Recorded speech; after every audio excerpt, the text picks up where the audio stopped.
அம்மா வணக்கம்மா. வராயம்மா நாகத்தம்மா சாயப்பா புண்ணியத்துல நல்லபடியா குழந்தை கிடைச்சிருச்சும்மா. ஆம்பள புள்ளம்மா. தாயும் பிள்ளையும் நல்லா இருக்காங்களாம்மா. லைவ் பார்த்துக்கிட்டு இருந்தவங்களே பேர கூட்டிட்டு ஃபோட்டோ வந்துச்சும்மா, அனுப்பி வச்சுட்டேன். சரியான சந்தோஷம்மா. எனக்கு தான் குடுப்பனவுல பக்கத்துல இருந்து தூக்க. ஆனாலும் நான் பார்த்துட்டேன்ம்மா. இன்னைக்கு விடிய விடிய எனக்கு செய்தி வந்தோனே உங்களுக்கு தாம்மா சொன்னேன். நான் லைவ் பார்த்துக்கிட்டு தான் இருக்கேன். ரொம்ப ரொம்ப சந்தோஷமா இருக்கேம்மா. சந்தோஷத்துக்கு அளகு இல்ல. ஆனா நான் தனியா இருக்கேன். கூட வராயம்மா, சாயப்பா இருக்காங்க. எனக்கு எந்த குறையும் இல்லம்மா. இது வந்து ஒரு அற்புதம்மா.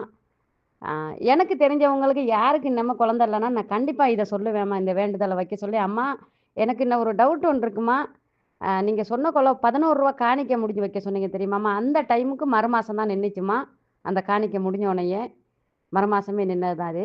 அது காணிக்கை எனக்கு இங்கேருந்து மத்த அந்த காணிக்கைய அவுத்து நான் பணமா அங்க அனுப்ப முடியுமாம்மா? இல்ல நான் ஊர்ல வேற எந்த கோயிலுக்கு போட்டு அதுக்கு தகுந்த இத அனுப்பேணுமா என்னன்னு எனக்கு விவரமா கொஞ்சம் டீட்டெயில்ஸ் சொல்லுங்கம்மா. இந்தாங்கம்மா பொக்கிஷத்த அனுப்பிட்டேன்ம்மா. அம்மாகிட்ட காட்டிருங்கம்மா.